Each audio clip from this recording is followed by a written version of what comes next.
네, 저는 본 말씀 통하여서 우리 하늘에서 큰 자라는 말씀으로 우리 함께 말씀 나누기를 원합니다. 제가 일전에 그 현대엘리베이터 그 공사를 맡았던 그 서현 집사님, 그분은 그 세계 여러 곳에 큰 공사를 많이 담당을 해서 많은 곳에 이렇게 경험이 많으신데, 본인이 공사를 맡았던 지역 중에 제일 환경이 좋은 나라가 이 브라질이었대요. 그러니까 왜냐면 그 공사를 맡은 나라들이 아프리카 그런 나라에서 길을 내는 또 그런 어떤 힘든 곳을 하다 보니까 환경적으로 그렇게 좋은 것, 그 대신 큰 공사, 범국가적인 공사이긴 한데, 그렇다고 환경이 좋은 지역이 아니라 열악한 곳에 개척하는 어떤 그런 마음으로 그런 일들을 많이 감당했다는 얘기를 들었는데, 여기저기 다니면서 봤는데 제일 그 사람들이 기쁘고 행복하게 사는 지역 중에 하나가 아프리카의 아주 가난한 마을이었답니다. 그 지역은 나라는 정말 가난한 나라고, 국가도 그리고 사는 국민들도 정말 열악하게 생활을 하는데, 그분들은 길거리 다닐 때 그냥 길거리를 걸어가는 사람이 없대요. 콧노래를 부르면서 춤을 추면서 뭐가 그렇게 좋은지.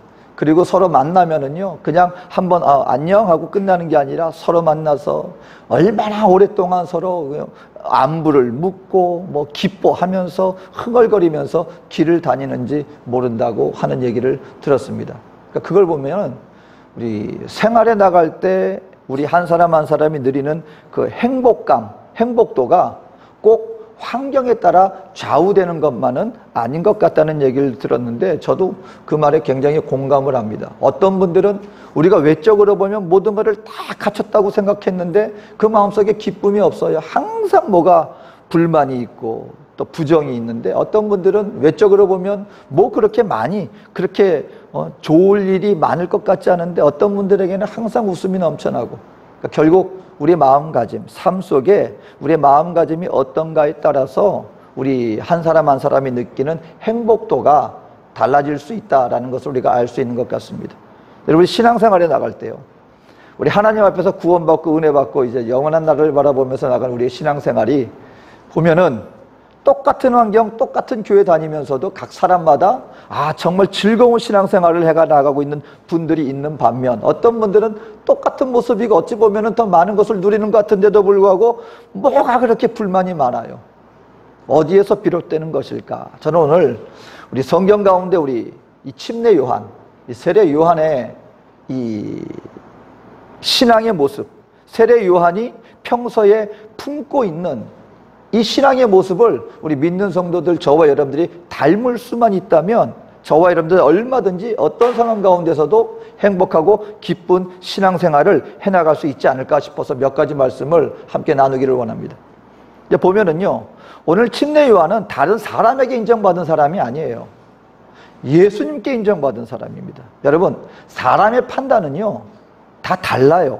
그리고 사람의 판단은 완전하지 않습니다. 그러니까 너무 누가 뭐라고 한다고 해서 거기에 너무 우리 마음을 굳이 뺏기지 않아도 된다는 거예요. 왜냐하면 그 사람 말하는 것이 절대적인 기준은 될 수 없다는 것을 우리는 알 수 있습니다. 하지만 예수님의 판단은 다릅니다. 예수님의 판단은요, 가장 정확하면서도 가장 완전한 판단을 하실 수 있는 분은 오직 우리 주님밖에 없기 때문에 그 예수님의 판단은 우리가 온전히 믿음으로 그리고 확실하게 받아들일 수 있는, 인정이 될 수 있는 것입니다. 근데 예수님께서 뭐라고 말씀하시느냐? 이 땅 가운데 여자에게서 난 자 중에 이 세례 요한만큼 큰 자가 없다. 세례 요한은 이 땅에 여자에게서 난 사람 중에 가장 큰 사람이야 라고 예수님께 인정받은 사람이 세례 요한이라는 것입니다. 그럼 도대체 어떤 부분에, 어떻게 해서 세례 요한은 우리가 외적으로 보면 성공한 사람이 결코 아니에요. 여러분, 세례 요한은요 30대에 우리가 아는 것처럼 한 조그만 어린 소녀가 헤로드 왕 앞에서 기쁘게 즐겁게 춤을 췄어요. 그랬더니 자기 딸이죠, 그 기뻐가지고 네가 원하는 거 내가 뭐든지 줄게, 나라의 절반이라도 내가 주겠다. 그랬더니 어머니한테 내가 뭘 원할까요? 왜냐하면 세례 요한이 이 헤롯의 그 부인에 대해서 굉장히 아주 안 좋은, 그러니까는 그 잘못됐다. 왜냐면 잘못된 그 관계를 통해서 부인이 될 수 없는 사람을 취했기 때문에 이건 잘못된 거야 라고 말하면서 비판을 해놓으니까 마음에 들지 않았거든요. 그랬더니 세례 요한의 목을 달라 그래라. 여러분, 한 소녀의 말 한마디에 자기 목이 참수되어서 죽음을 당하게 되는 비참한 최후를, 그렇다고 해서 생활이 풍족했습니까? 광야에서 담보로 타나를 가지고 광야에서 그냥 다시 오실 우리 주님의 길을 예비하는 그 사명을 감당하다가 그냥 형장의 이슬로 사라지고만, 외적으로 보면 결코 그렇게 우리가 본받을 만한 그런 삶을 살지 않았습니다. 그런데도 불구하고 예수님이 이 여자에게서 난 자 중에 가장 큰 자라는 인정을 받았다는 것입니다. 도대체 어떻게 그렇게 될 수가 있었는가? 오늘 본문에 보면은요, 몇 가지를 말씀해 주십니다. 첫 번째, 세례 요한은 하나님이 자신에게 주신 것을 감사하게 받아들이며 살았던 사람이 바로 세례 요한입니다. 하나님이 나에게 주신 그것으로 인하여 감사하는 삶을 살았던 사람, 바로 세례 요한이라는 것이죠. 오늘 보면은 불평하는 제자들의 이야기가 등장합니다. 오늘 26절에 세례 요한이요, 광야에서 회개 메시지를 펼치는데 이 말씀 가운데 수많은 사람들이 와서 광야에까지 가서 거기에서 세례 요한의 말을 듣고 그리고 침례를 받으면서 본인들에게 굉장한 회개의 역사가 일어났습니다. 그러다 보니 자연히 굉장한 영향력 있는 그런 인물이 되었어요. 수많은 사람들이 세례 요한의 제자가 되어서 함께 따르는 제자들의 무리가 형성이 된 겁니다.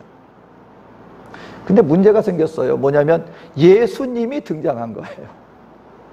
세례 요한이 내 뒤에 오시는 이에 내가 그 신발끈을 내가 묶는 것도 내가 감당하지 못할 그분이 오신다, 그 설교를 하고 수많은 사람들에게 그 메시아에 대해서 선포하였는데 정작 그 메시아가 오신 거예요. 예수님이 오신 거예요. 그러니까 사람의 시선이 누구를 향합니까? 당연히 예수님께로 향하게 되죠. 수많은 사람들이 예수를 향하여 나아갑니다. 그러니까 이 배경 속에서 이 제자들이 와서 침례 요한에게 이렇게 말하는 거예요. 라비여, 선생님과 함께 요단강 저편에 있더니 그 선생님이 증언하시던 이가 세례를 베풀매 사람이 다 그에게로 가더이다.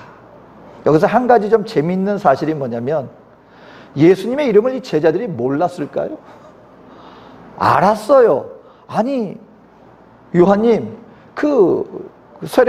요한님의 그 사촌 되는 그 예수님, 그 예수라는 청년이 왔는데 사람들이 다 그 한 사람한테 갑니다. 이렇게 간단하게 얘기하면 될 걸 가지고 요단강 저편에 있던 이 선생님이 증언하시던 이, 왜 이렇게 얘기합니까? 그 마음속에 뭐가 있는 거예요? 예수님이라는 이름도 내기 싫은 거예요. 그 마음에 뭔가 섭섭함이 있는 거예요. 그러니까 예수님에 대해서, 아니, 우리와 함께 했던 사람들이 다 그 사람한테 갑니다. 이름도 되기 싫어하는 그 섭섭함이 묻어 있는 것이라는 것입니다. 여러분, 이게 바로 이것이에요. 우리가 하나님 세상 생활에 나가면서 우리 마음속에 우리가 살다 보면은 그러한 마음들이 있을 수 있다는 거예요. 왜냐하면 우리 이 땅 가운데 있으면서 기왕이면 사람들의 인정받는 한 중간에 우리가 있기를 원해요. 사람들 앞에 영향력을 끼치는 그 사역의 중심 속에 누가 있기를 원하는 겁니까?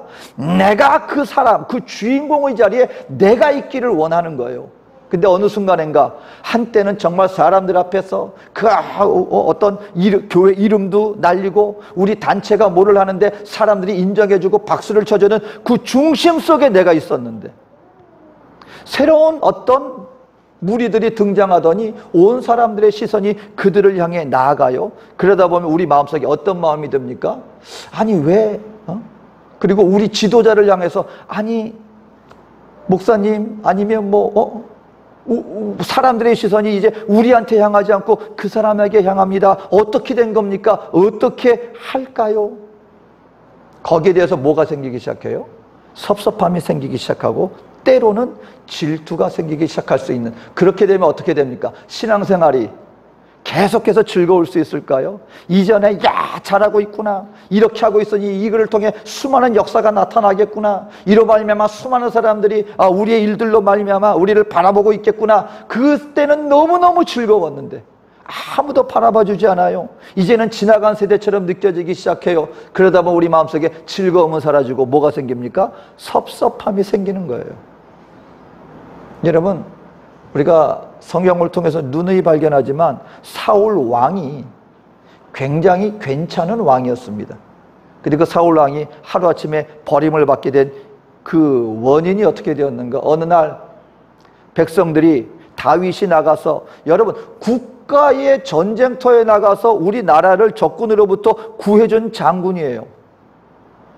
그리고 나가는 데마다 승리를 해요. 나가는 데마다 지는 게 아니라 나가는 데마다 우리나라에 승리를 갖다 줘요. 그러면 얼마나 훌륭한 장군입니까? 얼마나 세워져야 하는 사람입니까? 사울왕이 어느 순간 딱 밖에 나와 봤는데 다윗이 승리하고 들어오는데 백성들이 찬양하는 소리가 들려요. 근데 뭐라고 말합니까? 사울이 죽인 자는 천천히요, 다윗이 죽인 자는 만만히요. 가만 보면은 참 이스라엘 국민들도 참 눈치가 없어요. 그래도 왕인데 기왕이면 그냥 아무리 그렇다 다윗이 훌륭하다 할지라도 우리 사울왕은 만만이고 다윗 당신이 천천히요. 그러면 사울왕이 얼마나 마음이 그래도 좀 괜찮았겠어요. 근데 자기는 천으로 돌리고 다윗은 자기보다 더 위대한 사람으로 다윗을 칭송합니다. 이때 사울이 말을 내뱉습니다. 이제 다윗이 나중에 취할 것은 내 자리밖에 더 있겠느냐? 그때부터 뭐가 치솟아요? 질투의 마음이 치솟기 시작하면서 그때부터 자기 사위예요. 사위입니다. 그리고 자기 나라를 지켜주는 훌륭한 장군이에요. 그 장군과 자기 사위된 다윗을 죽이지 못해서 눈에 불을 켜고 다윗을 잡으려고 집중하는 모습을 우리가 보게 됩니다. 우리 믿는 하나님의 백성들이요, 특히 이런 감정적인 거에 굉장히 조심해야 됩니다. 여러분, 특히요, 누구와 비교하는 일을 시작하잖아요. 그리고 누군가가 내 눈에 들어와서 비교의 대상이 시작하면, 여러분 한 가지 분명히 말씀드립니다. 누군가 내가 경쟁하고 비교하고 사람들과 견주기 시작하면 대부분의 사람들, 여러분 예수님의 비유 가운데 5달란트 받은 사람, 2달란트 받은 사람, 1달란트 받은 그 비유가 있잖아요. 비교하기 시작하면 대부분의 사람의 경우는 나를 어느 자리에 놓기 시작하냐면 1달란트 받은 사람의 입장에 나를 놓기 시작합니다. 왜냐하면 다른 사람들은 왠지 나보다 뭔가 더 많이 있는 것처럼 느껴질 수밖에 없는 게 우리의 사람의 어떤 성품이에요. 내가 5개 가지고 상대방은 4개를 가질 수 있는데 내가 안 가지고 있는 것을 나보다 적게 가졌지만 내가 안 가진 것을 누군가가 가진 게 보이잖아요. 그럼 그 사람이 나보다 더 많이 있는 것처럼 보이는 게 우리 눈이에요. 그래서 누구 떡이 더 커 보입니까? 그 사람 떡이 더 커 보여요. 똑같은데 이상하게 그 사람이 가지고 있는 건 왠지 더 커 보여요. 이게 우리의 본성이기 때문에 비교하기 시작하면 항상 나는 부족한 사람의 자리에 서 있게 돼요. 그러면 우리가 감정적으로 우리가 치우치기 시작하면, 감정이 왜 조심해야 되냐면, 여러분, 감정은, 특히 질투의 감정은 불과 같은 속성을 가지고 있습니다. 우리의 감정을 건드려요. 감정이 한번 불타오르기 시작하면은요, 그걸 우리가 컨트롤하는 게 굉장히 쉽지가 않습니다. 그래서 한번 누군가에게 여러분 그런 어떤 비교라든가 질투라든가 뭐 어떤 그런 감정에 휩싸이면은 어떤 일이 벌어지느냐? 온전히 그 사람만 묵상하게 됩니다. 아니면 그 어떤 것만 묵상하게 됩니다. 묵상이 뭔지 아십니까? 집중해서 바라보는 거예요. 여러분, 걱정 근심이 있을 때 잠이 안 오죠? 잠이 안 오는 대신에 우리의 마음과 생각을 사로잡고 있는 게 뭡니까? 그 일이에요. 이게 묵상입니다. 질투를 하기 시작하면은요, 우리 마음 중심에서부터 밤낮으로 내 마음과 생각에 떠나지 않고 묵상되는 일들이 벌어지는데, 바로 그 질투의 대상이 내 마음과 생각 속에서 떠나지가 않는 일들이 벌어지기 시작하는 거예요. 여러분, 분명히 말씀드립니다. 하나님의 백성은, 거듭 말씀드리지만 우리가 왜 부름을 받았느냐? 우리 믿는 자들을 통하여 이 세상에 복이 되게 우리를 부르셨다고 분명히 아브라함을 부르실 때부터 하나님께서는 말씀해 주셨습니다. 믿는 저와 여러분들을 통해서 하나님이 우리에게 복을 주시는 이유는 나의 복으로 말미암아 바로 이 세상의 복이 그들에게 증거되고 전달되게 하기 위해서 우리를 부르신 자들이 저와 여러분들이에요. 다시 말하면 나의 모든 삶의 결과는 무엇으로 나타나줘야 되느냐? 내 이웃을 살리고 내 이웃에게 도움이 되어지고 그 사람에게 복이 되는 일에 우리의 인생에 쓰임받을 목적을 가지고 구원받은 사람들이 저와 여러분들이에요. 그런데 복이 되는 인생은 산지 못할지언정 상대방을 질투하고 비교해서 내 마음속에 그를 향하여서 안 좋고 부정적인 마음을 품는다? 더 나아가서 질투하게 되면 절대로 가만 안 있습니다. 어떻게 해서든지 그 사람에 대해서 부정적으로 끌어내린다든가 뭔가 하고 험담을 하든가 해서 그 사람을 가만히 내버려두지 못하는 게 우리의 본성이기 때문에 해가 되는 일들 아니면 좋지 않은 마음을 품게 되는 게 어쩔 수 없는 일들이에요. 그러니까 이웃에게 복이 되기는커녕 그런 부정적인 마음을 품는다? 절대적으로 이것은 기도하는 가운데 우리 마음속에서 반드시 해결해야 합니다. 하나님, 어떻게 우리가 해결할 수 있을까요? 세례 요한은, 침례 요한은 제자들이 그런 질투의 마음을 가지고 우리를 따랐던 사람들이 다 그에게 갑니다. 그럴 때 이 세례 요한이 한마디로 말합니다. 요한이 대답하여 이르되 오늘 27절 만일 하늘에서 주신 바 아니면 사람이 아무것도 받을 수 없느니라. 세례 요한은 그 마음을 가졌기 때문에 거기에 넘어가지 않았어요. 그걸로 마음이 흔들리지 않았어요. 뭐냐면 우리에게 주신 모든 건 다 하나님이 우리에게 주신 거야. 하나님이 우리에게 주신 것에는 그 나름대로의 사람마다 다 다른 목적이 있고 다 다른 그릇이 있는 거야. 그러니까 내가 없는 것을 바라보고 거기에 마음을 뺏길 것이 아니라 하나님이 우리에게 주신 그것을 인하여 우리가 감사해야 되지 않겠느냐라는 마음을 이 세례 요한은 품고 있었다는 것입니다. 오늘 저와 여러분들이 어떻게 할 수만 있다면 하나님이 나에게 주신 것에 감사할 수만 있다면 저와 여러분들 어떤 환경 가운데 있을지 나에게 있는 이것으로 말미암아 우리는 마음이 흔들리지 않고 그 사람은 그 사람 나름대로 하나님이 주신 것이 있고 나에게 주신 것은 하나님이 나에게 주신 것에 가치가 있고 여러분 내가 가진 것을 남이 가질 수 없고요. 남이 가진 것을 내가 가질 수 없는 이것은 무슨 말이냐면 남들도 나를 바라볼 때 마찬가지예요. 여러분 하나님이 나에게 주신 그 자리 하나님이 나에게 주신 이 위치 하나님이 나에게 주신 나의 이 모습은 절대로 다른 누군가가 대신할 수 없는 나에게만 주신 하나님이 주신 놀라운 특권이요 축복이다 라는 것을 우리가 알아야 한다라는 것입니다. 세례 요한은 흔들리지 않았어요. 하나님이 나에게 주신 것은 하나님이 나에게 주신 것이고 이것이 가장 좋은 것이. 두 번째는 세례 요한이 흔들리지 않을 수 있었던 이유 중에 하나는요 자신의 사명을 알 수 있었기 때문에 그랬다는 것입니다. 오늘 3장 28절에 말합니다. 내가 말한 바 나는 그리스도가 아니요 그의 앞에 보내심을 받은 자라고 한 것을 증언할 자는 너희니라.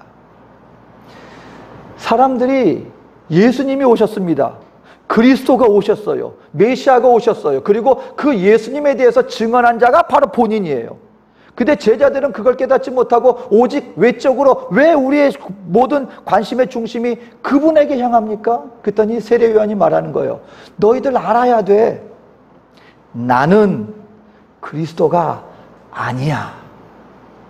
여러분 저와 여러분들이 이것을 내가 누구인지 그거를 온전히 알 수만 있다면 여러분 대부분의 경우 저와 여러분은 정말 자유하고 사람들이 나에게서 뭐라고 평가를 하든지 간에 정말 환경과 다른 사람들의 시선에 우리가 얽매이지 않고 나 자신으로 인하여 사는 게 감사할 수 있는 마음을 품을 수 있습니다. 뭐를 깨달을 수 있다면 내가 누구이고 내가 누가 아니라는 것을 알 수만 있다면.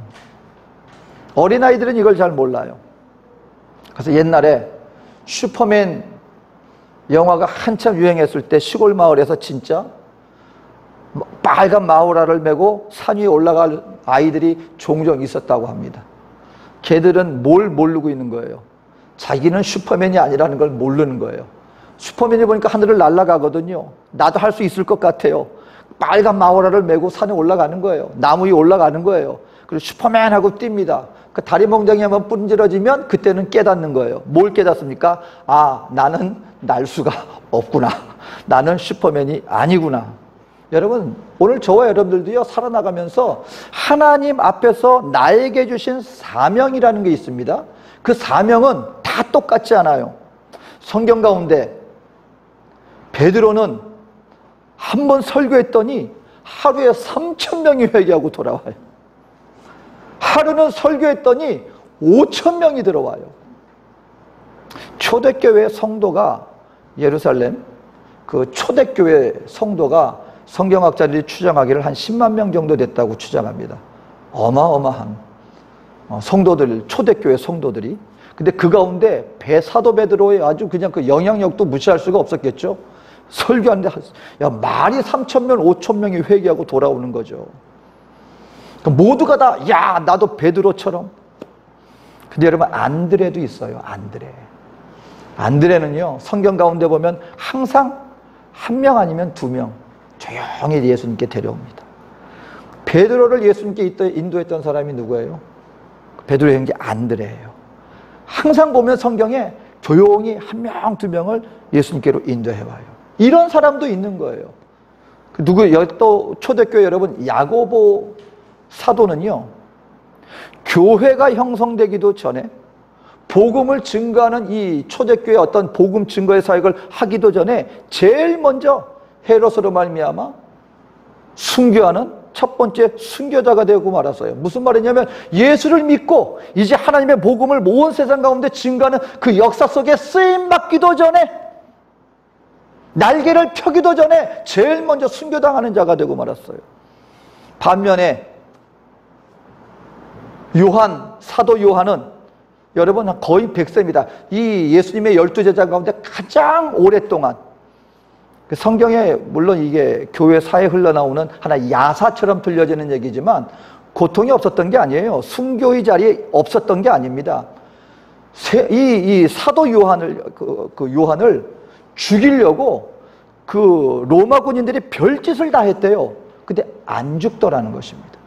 그 이유는 무엇입니까? 마지막에 반모섬에서 요한계시록을 마지막으로 기록하고 죽은 마지막 건한 100세까지 살게 된 가장 오래 장수한 사도 중에 한 명이 되었습니다. 뭡니까 여러분? 각 사람마다 부름받은 사명의 모습이 있는 거예요. 우리를 지음받은 그릇의 모습이 있다라는 것입니다. 그럼 나에게 주신 것으로 인해서 감사하고, 나는 그리스도가 아니고 오실 그리스도를 광야에서 전파하는 나는 소리야. 그러면 하나님 앞에서는 그게 최고인 거예요. 그리스도가 아닌데 세례요한이 마치 그리스도인 것처럼 그렇게 행동했다면 그것은 책망받을 일이지 하나님 앞에 칭찬받을 일이 아니라는 것입니다. 예수님의 십자가가 온 세상을 구원했습니다. 그러면 십자가를 졌다고 해서 그것이 위대한 일이 될 수 있겠습니까? 내가 십자가를 졌다면, 만약에 내가 십자가를 져야 될 그럴 사명을 받지 않고 내가 그것으로 인해 부름받지 않았는데, 아, 십자가 좋아 보이네? 그럼 나도 한번 십자가 져볼까 해서 그 십자가를 졌다면 하나님이 그 십자가를 인정하겠습니까? 그 십자가를 통해서 온 사람들에게 구원이 임하겠습니까? 예수님이셨기 때문에, 예수님의 주신 사명이 십자가 피 흘리시고 그 피로 말미암아 온 세상을 구원할 바로 그와 같은 역할을 감당했기 때문에 그 십자가가 위대한 것이지, 십자가 죽음 자체가 위대한 것은 아니었다라는 것입니다. 그럼 예수님하고 그 강도들도 같이 십자가 달렸는데 십자가 졌으니까 그럼 그 사람들도 위대해지겠네요? 전혀 상관이 없다라는 것입니다. 무슨 말이냐? 어떤 것이 여러분, 이 땅에서니까 우리가 비교하면서 우리가 보기에 아, 저건 좋아 보이네, 아, 저거는 결코 그렇게 훌륭한 일이 아니네, 우리니까 사람이니까 그런 평가를 내리는 거예요. 하지만 하나님 앞에 가장 훌륭한 일은 무엇입니까?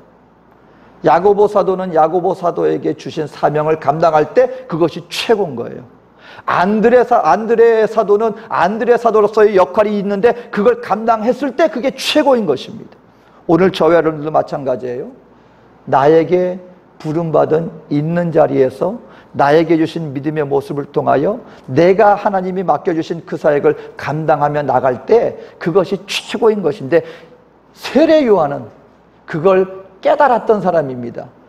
이 사람들아, 내가 누누이 당신들에게 말하지 않았느냐. 어떻게 보면 지금 세례 요한을 부추기고 있는 거예요. 세례 요한님, 다시 한번 뭔가 해서 우리 세례권을 되찾읍시다. 거기 넘어가지 않을 수 있었던 이유는 뭐냐면, 이 사람들아, 내가 그리스도가 아니라고 내가 누누이 말했잖아. 그 예수 그리스도를 나는 그리스도가 아니고 나는 그분에 대해서 단지 소개할 사람이라고 증거할 사람들이 바로 너희야. 뭐냐면, 내가 너희들의 나를 삶을 통하여서 나는 그리스도가 아니라고 누누이 말했을 뿐만 아니라 내가 그렇게 살아왔지 않느냐. 너희들이 그걸 증거해야 될 사람들인데 지금 어떻게 너희 마음이 헛된 것을 이렇게 빼앗기고 있느냐. 오히려 책망하고 있는 거나 다름없는 것이라는 것입니다. 저와 여러분들도요, 하나님 앞에서 누가 뭐라든 다른 사람들 앞에 내가 어떻게 비추든 그것에 얽매이는 것이 아니라, 하나님이 나를 이렇게 불러주셨네요. 하나님이 지금 나의 이 모습으로 나를 세워주셨네요. 주님이 나에 주신 그것이 가장 최고입니다. 감사할 수만 있다면은요, 사람들의 시선 속에서, 그리고 내 눈에 보기에 좋아 보이고 나빠 보이고 하는 것이 아니라 하나님이 나에게 주신 것이니 이것을 감당할 때, 주님 앞에 섰을 때 주님이 나에게 칭찬해 주실 거야. 이 마음을 품고 살아갈 수 있다면 우리는 어떤 상황 속에서도 자유롭게 그리고 기쁘게 신앙생활에 나갈 수 있다라는 것입니다. 마지막으로 세례 요한은요, 끝까지 예수님께 집중하는 삶을 살았습니다. 저와 여러분들이 신앙생활에 나가면서 우리의 시선이 엉뚱한 곳을 향하기 시작하면 반드시 우리 마음을 여러분 우리가 지키기가 쉽지가 않습니다. 제가 사실 에어컨을 고치면서 요번 한 주간 동안에 꽤 많은 일들이 있었어요. 근데 참 저한테 개인적으로는 깨달음을 주는 일들이 있었습니다. 에어컨을 고치는데 기술자 2명이 와서 하는데, 오후에 와가지고 본인들이 볼 때는 한 서너 시간이면 이제 다 고칠 것 같다고 해가지고 오후 2시에 와서 고쳤는데 밤 9시 반까지 하다 갔습니다. 밤 9시 반. 이 구멍이 작아가지고요, 여기 뚫린 그 연결선을 빼야 되는데 이게 안 나가는 거예요. 나중에 막 끙끙거리는, 제가 사무실에서 있는데 끙끙거리는 소리가 들려서 나와보니까 또 여기는 이게 밑에가 운동량이라서 바닥이 깊잖아요. 그러니까 위험하단 말이에요. 한 명은 밖에서 끄집어내고 여기서는 이 무거운 거 사다리 들고, 왜냐면 이게 아직 고정이 되지 않았으니까 그게 나가야 이걸 벽에 고정시키는데, 그냥 막 둘이서 그냥 너무, 제가 와가지고 같이 거들어주면서 그냥 있는 힘을 다해서 미는데도 안 나가는 거예요. 그것 때문에 힘 다 쏟았어요. 그리고 그 외에 다른 인들도 생기고 해가지고 9시 반까지 딱 넘게 했는데도 마지막에 하나가 문제가 있어서 그날 다 고치지 못했어요. 결국 토요일 날 오전에 다시 와서 손 봤는데 마침 돼가지고 이게 완전히 고쳐졌는데, 제가 절대로 말씀드립니다. 판단하는 게 아니에요. 하지만 알자는 거예요. 실질적으로 이런 게 있을 수 있다는. 처음에 나하고 계약한 사람이 안식교 교인이래요. 안식교. 그러니까 안식교는 기독교하고 비슷하지만 다른 게 뭐냐면, 그 사람들은 우리 기독교에서는 하나님의 은혜로 하지만 그분들은 율법을 지키는 것. 그래서 왜 성경 구약의 토요일이 안식일이기 때문에 우리는 토요일을 지켜야 된다 하는 사람들이 안식 교인들이에요. 그러니까 그 사람들은 굉장히 율법 지키는 거를 굉장히 중요하게 여기는 그런 어떤 분위기입니다. 그래서 어떤 인식이 있냐면, 사회 속에서 여호와의 증인이라든가 안식교 사람들은 신뢰할 만하다, 믿을 수 있다. 왜냐하면 그들은 율법이라든가 이런 실제 생활 속에서의 선행을 강조하기 때문에 그런 인식이 있거든요. 근데 제가 솔직히 본인이 안식교인이라 그 말을 들었을 때 어떤 딱 마음이 들었냐면, 이 사람은 신뢰할 수 있겠네. 종교적인 교리를 떠나서, 왜냐면 그래도 그 사람들은 신뢰할 만한 그런 모습을 우리가 인식되어 있으니까, 근데 이 사람은 신뢰할 수 있겠네 하는 딱 그런 마음이 들었어요. 그리고 지키는데, 그리고 참 좋게 그리고 선하게 이렇게 잘 됐는데, 이제 어디서 문제가 됐냐면 생각처럼 일이 안 풀리니까. 그리고 한 서너 시간이면 끝날 줄 알았는데 일이 얽히기 시작하고 본인이 힘이 붙이기 시작하니까 이제 거기에서 본성의 모습이 나오는 겁니다. 말이 달라지고 또 나오는 행동에서 거칠어지고 또 그런 모습들을 봅니다. 그리고 처음에는 이 에어컨을 완전히 다 고치는 비용으로 얼마를 합의를 했는데, 자기는 이 모터를 인스탈러 하는 거, 선 연결하는 걸로 얘기했다면서 말이 바뀌어요. 그래서 제가 뭘 깨달았냐면, 이게 우리가 할 수 있는 한계가 있다는 것. 내가 아무리 의지적으로요, 율법을 다 지키려고 하려고 하지만, 저는 그래서 예수님께서 너희 의가, 믿는 자들을 향해서 너희 의가 이 서기관들이나 바리새인보다 낫지 아니하면 천국에 들어갈 수 없다는 말의 의미를 깨달았습니다. 뭐냐면, 우리가 인간적으로 아무리 완전하게 하려고 해도요, 어떤 한계에 부딪히면 어쩔 수 없이 나올 수 있는 우리 육신의 연약함이 있다라는 거예요. 이럴 때 저와 여러분들이 살다 보면, 신앙생활에 나가다 보면 우리 한계에 부딪힐 때가 있어요. 제가 여러분 그 극복할 수 있는 길을 알려드립니다. 예수 그리스도에게 집중하는 거예요. 저라고 마음 편했겠습니까? 짜증이 나고 저녁이 되고 말 바뀌죠. 그리고 뭐 이렇게 하죠. 근데 그때 하나님이 뭐 하게 만드시냐면 자꾸 기도하게 만드시려고. 한 6시부터 지나니까 그 사람들도 안 됐어요. 힘쓰는데 안 되는 걸 어떡합니까? 9시 정도 되니까 집에서 막 전화들이 오는 거예요. 걱정이 돼가지고 뭐 하냐, 왜 안 오느냐. 제가 뻔히 알죠. 힘들다는 거, 본인들 힘들다는 거. 기도하면서 하는데 그때 짜증의 모습이 왜 없겠습니까? 근데 예수님이 그래서 우리 스스로에게 율법을 지키는 게 아니라 예수님의 십자가로 말미암아 주님 안에서 주님을 바라볼 때 하나님이 우리에게 주시는 평강이 있다는 걸 깨닫게 해주셨는가를 그때 알았어요. 나를 의지하면은요, 그거 마음 못 지킵니다. 그런데 그때 기도하는 마음 주시고 예수님을 바라보고 하니까요, 그 상황 속에서 그 마음들이 참 이렇게 가라앉는 그 어떤 그런 모습들이 보여지는 거예요. 여러분, 우리 신앙생활에 나가고 우리 범사의 삶을 살아나갈 때 우리 마음을 지킬 수 있는 유일한 길은, 내가 내 마음 아무리 정신통이라고 내가 내 마음 잡아야 되는데 안 잡힙니다. 근데요, 그래서 주님이 말씀하신 거예요. 보혜사 성령을 보내주셨고 십자가를 바라보면서 주님의 은혜를 바라보면 분명히 말씀드립니다. 하늘에서 주를 바라보고 믿는 자에게 주시는 하늘로부터 내려오는 평강의 그 은혜가 분명히 있습니다. 세례 요한은요, 어떤 상황 속에서도 예수 그리스도의 시선이, 집중이 흐트러지지 않았어요. 그러니까 순간적으로 넘어갈 만하죠. 기왕이면 내가 주인공 되고 싶은데 조금만 늦게 오시지. 그렇지 않겠어요? 왜 예수님 조금만 더 늦게 오면 그래도 내가 어느 정도 다 하고, 바톤 터치하는 것처럼 체인지하면 주님도 좋고 나도 좋고. 근데 세례 요한이 사역을 시작하고 얼마 안 돼서 예수님이 딱 등장하셨단 말이에요. 그럼 나는 뭐가 됩니까? 이게 아니라 그는 흥하여야 하겠고 나는 망하여야 하리라. 여기서 한 가지 말씀드립니다. 하나님이 우리 보고 그래서 너는 망한 인생 살아, 그 얘기가 아니에요. 우리 인간의 언어에는 여러분 한계가 있습니다. 예수님이 흥한 자가 돼야 된다는 걸 강조한다는 의미지, 우리 믿는 하나님의 백성들 다 망해야 돼, 그 얘기가 아닙니다. 어떤 일을 하거든지 나보다 누구를 앞세우라는 거예요? 예수님을 앞세우고 예수님을 집중하고. 세례 요한은 그걸 흐트리지치지 않았어요. 끝까지 승리할 수 있었다는 것입니다. 저와 여러분들도, 여러분, 오늘 주님이 나에게 주신 걸로 감사하고 하나님이 나에게 뭘 맡겨주셨나, 다시 말하면 나는 누구고 나는 또 누구가 아닌가, 이걸 깨닫고 그리고 예수님께 집중하여 나갈 수만 있다면 저와 여러분들은 주님 앞에서는 그날까지 우리 마음의 기쁨이 결코 사라지지 않을 것입니다. 사람들에 의해서 우리가 좌지우지되지 않고 주님 안에서 항상 무엇을 하든지 기쁨으로 최선을 다하여서 주께로 나가는, 칭찬받는 주의 종으로 세움받게 될 줄로 믿습니다. 기쁨으로 신앙생활에 나가는 저와 여러분 되어주시기를 주의 이름으로 축원드립니다. 기도하겠습니다.